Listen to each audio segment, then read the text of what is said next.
वाह मरले बा पियक्कड़ सन के रोग तो देख ही हो खब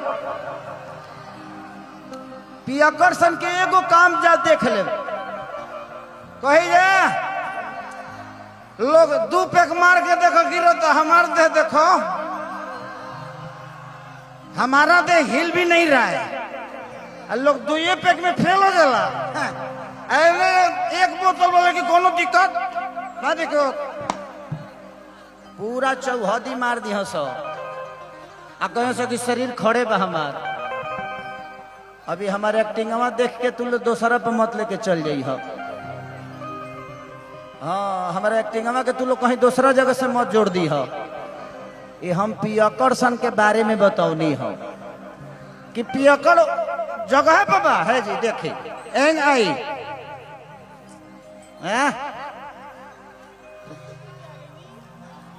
हेलो वही जी खड़ा बा पूरा चौहदी मार दे देखो कोनो असर पड़ता कोनो दिक्कत नहीं के सब पेट कुछ ना करी करबे नहीं के कर सकत मैं हिला दी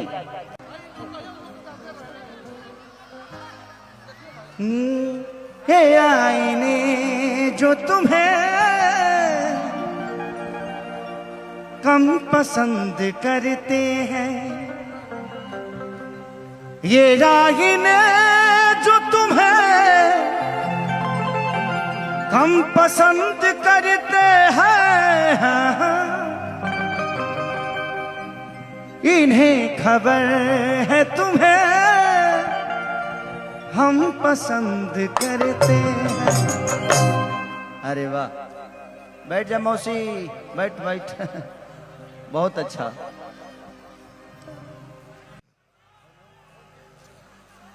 कि रजा कोई नबियाह तुम मोटा जाइबा हो खैबा में हरी के हाथे तक गोटा जाइबा हो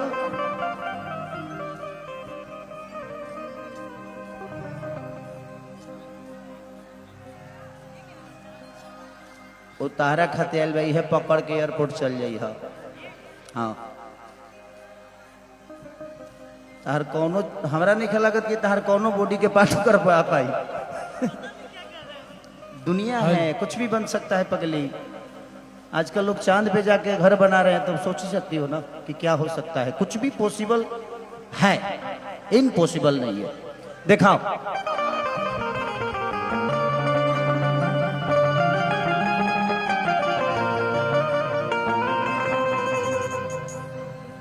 क्या हो गया धुआं फेंक रहा है कोई बात नहीं एंजॉय करिए व्यवस्था है बट व्यवस्था को बना के रखिए ये व्यवस्था आप सबके लिए ही किया गया है खोखंद अपने लिए नहीं किए आप सबके मनोरंजन के लिए किया गया है आप सबके प्यार के लिए और एक बंगाली होने के बावजूद इन्होंने हम भोजपुरी भाषा के लोगों के लिए एक कलाकार को बुलाया है जिसको आप बहुत प्यार करते हैं तो हमें इनका भी सम्मान चाहिए इस मिट्टी का भी सम्मान और शुक्रिया अदा करना चाहिए कि इस बंगाल की मिट्टी ने हमारे बच्चों को भविष्य तय करने में बहुत योगदान दे रही है ये मिट्टी हमारे लिए बहुत पूजनीय है इसलिए कि हम अपने घर में 2 रोटी खा पाते हैं तो इस मिट्टी का बहुत बड़ा योगदान है इसलिए इस मिट्टी को प्रणाम है दिखावा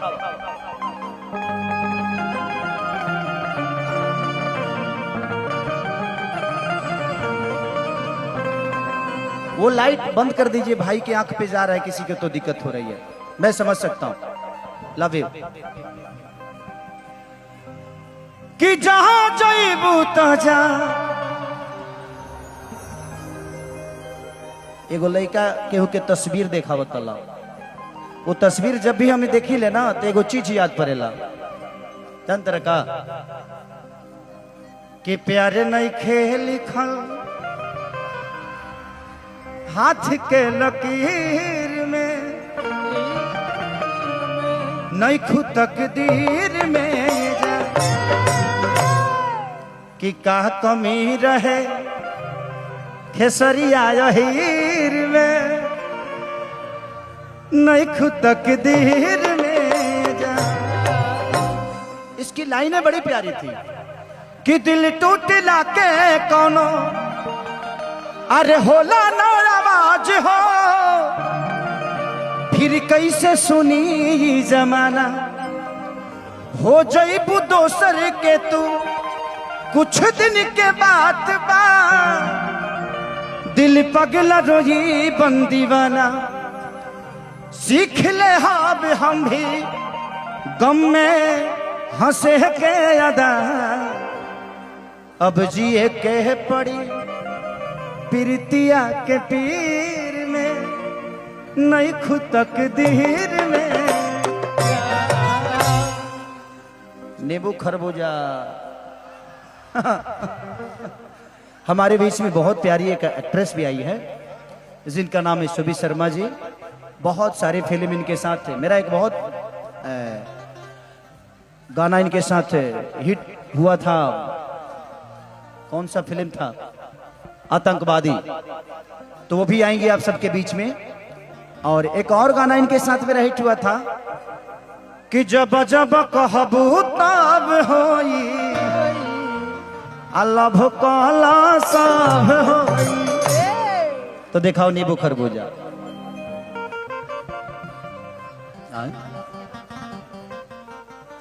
क्या कर रही हो? इसके बाद गम का चाहिए? अभी प्यार शुरू नहीं हुआ, दिल तोड़ने वाली काम करने लगी। कह रही है कि इसके बाद ना गम वाला गाइएगा। इसके बाद गम सुनोगी? हेलो भैया। हाँ आ गई है भोजपुरी की। आइए आइए हम।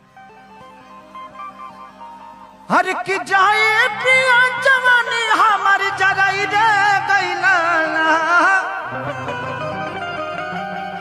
हो जराई रे गईला। थैंक यू दादा। एगो नचनिए करा कि चढ़ल जवानी जोर भइल बा, हर मन नहीं लागे राजा जी, कि सवतिन के संगे तू मजा लूट तारा, देता र काहे तू साजा जी।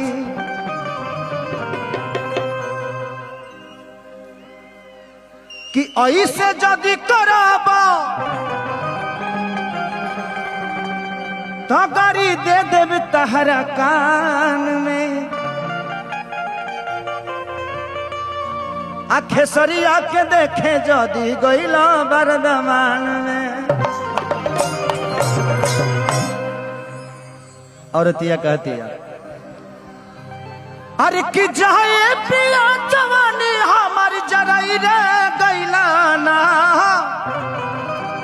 हो जराई रे गईला ना। एगो नचनिए कर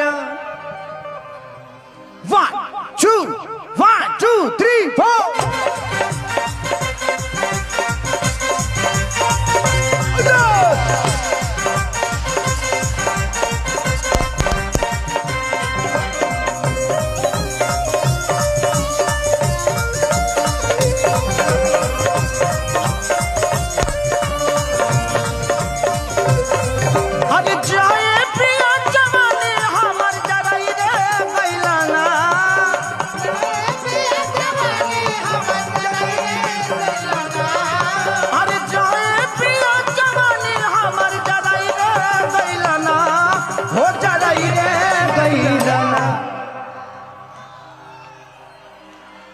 कि एगो नचनिए कर,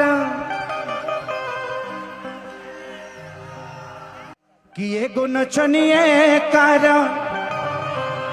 एगो नचनिए कारण कनिया के भुलाई रे गई,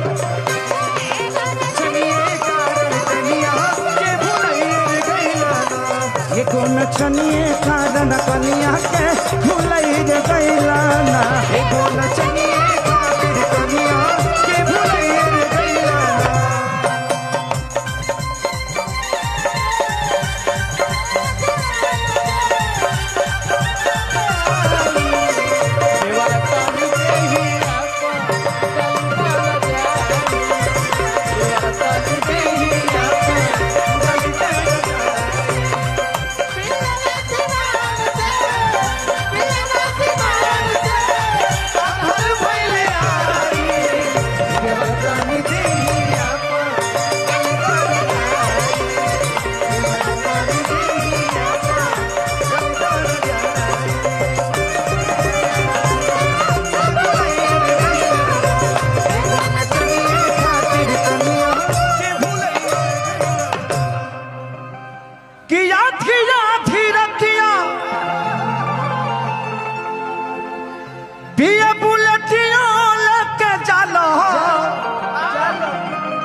नचियो देखे जाला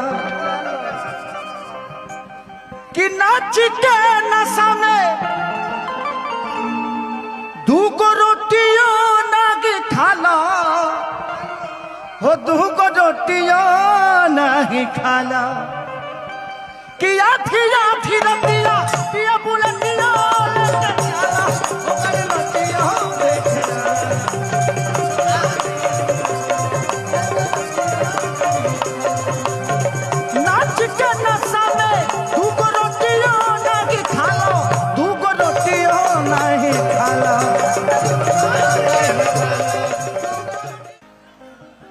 हर की जाए पिया कमाई कुल्ही उड़ाई रे गैलाना हो उड़ाई रे गैलाना एगो नचनिए कारण इतना इतना हाथ जोर से तो हमारे मेहरारू पकड़ के न लिया थी जितना है सौतनिया करतिया। आपका हक है मेरे में? कितना हक है? बहुत ज्यादा है। कितना? बहुत। तहार हमारा में हक बा, हम अपन हक खोजे लगे तो आदमी बन जेबू कि जाए पिया कमाई कुल्ही उड़ाई रे गैलाना हो उड़ाई रे गैलाना एगो नचनिए कारण कनिया के भुलई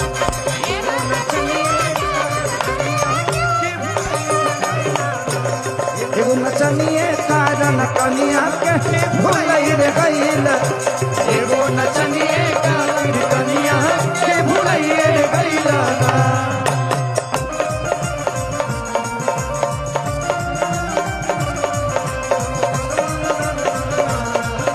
कि भौजी को दूध नहीं होता है